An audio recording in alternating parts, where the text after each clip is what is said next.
Councilman Joe Borelli is part of the family here, and every time he comes in, he goes, "Why?" So, but we love it. No. He does. I asked.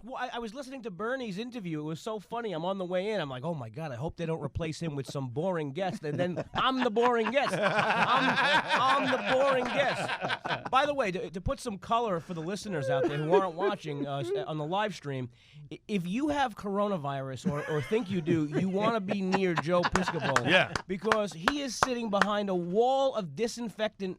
Like you know Costco? He has all of them. He bought all of the disinfectant wipes in Costco, and he has an army of them around hand sanitizer and maple syrup.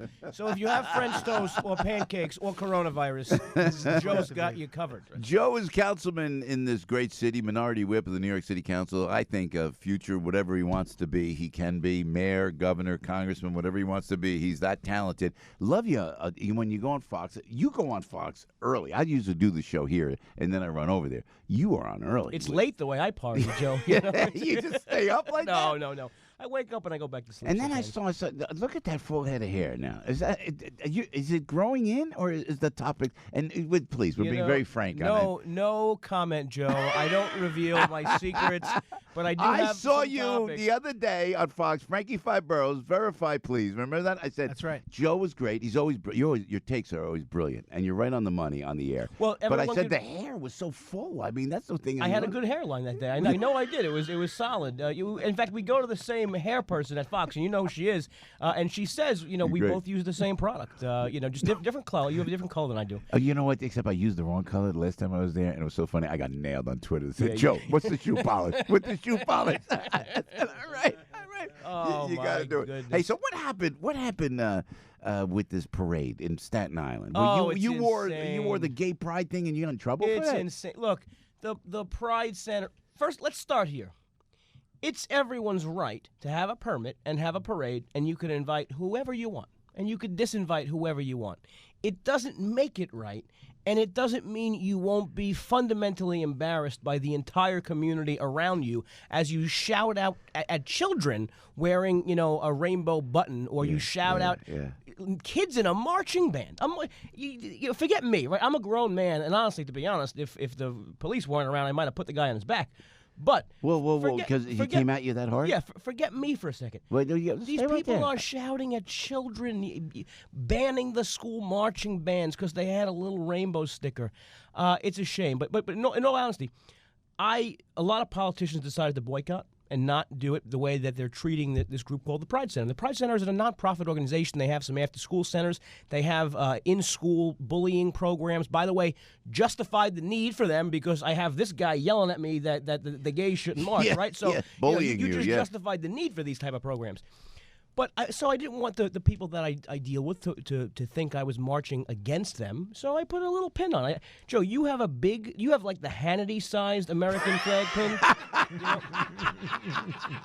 I had That's great. You have like the Yukon Denali. Sean's got medals now at this point. He's wearing medals. I have this is you know what this is? I have to tell you, this is the FBI. Because this is for the rank and file, and there are some great special agents that listen to the show, and this is my tribute to the FBI. Right here. If you fell in the ocean, that would sink you. That flag is so heavy.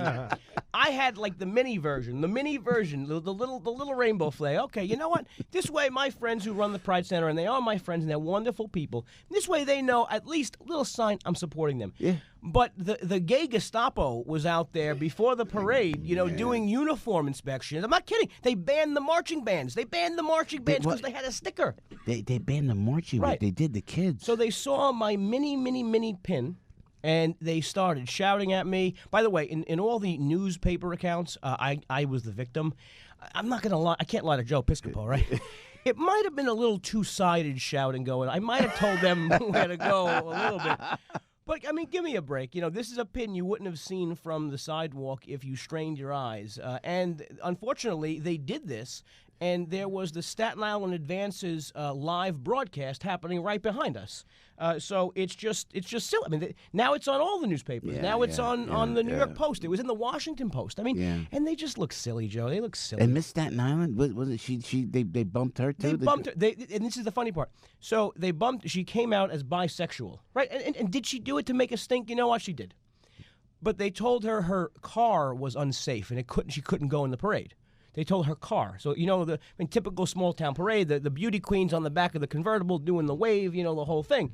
They said the car was unsafe. Can't march on the parade. These are adults. Great. But these are adults, right? Meanwhile, I don't care. Look, I don't have the strongest LGBT voting record. In fact, I think a lot of people who are LGBT would take issue with a lot of votes I made. That's fine. Yeah. It's open bigotry that I'm not going to stand by. Yeah.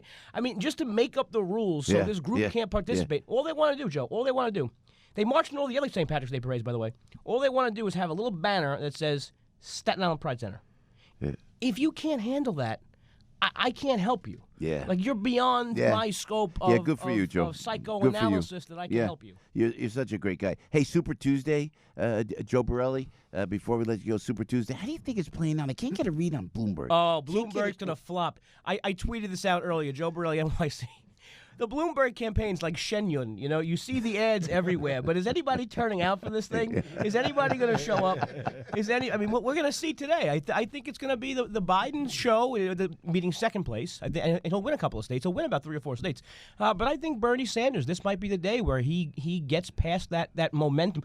Not the actual number momentum, not the number he needs, but he gets past that public momentum, that feeling. When he locks up California and Texas, 2 states with like 600 change state, and Biden's a distant second, it's going to be tough to come back. If Beto, whatever he's calling himself. Yeah, did you see him show up yesterday? If he can't push Biden over the top in his home state, what's he going to do in Florida in 2 weeks? Yeah, that's so true. Joe Borelli right there. Joe, your op-ed in the New York Post about property taxes. I know we got to let you go, but I got no time. I'm free. I'm actually free the whole rest of the day. Okay.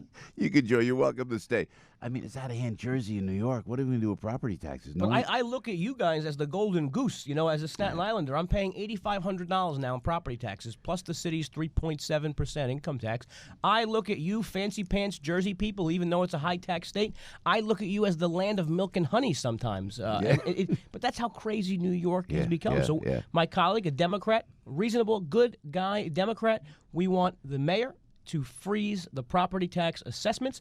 Maybe we'd compromise at a slight increase this year if the Property Tax Commission, once they issue their final report, maybe you freeze it at that point. Mm-hmm. But there's ways to do it without, giving the old sharp elbow to the middle class. All right, Joe Borelli, the future mayor of the borough of Staten Island, when it succeeds. That's what's going to happen. Look at you. You're revolutionary. Go for it. Viva la island. Joe, we love you, man. Joe Borelli right there. He's one of the great ones.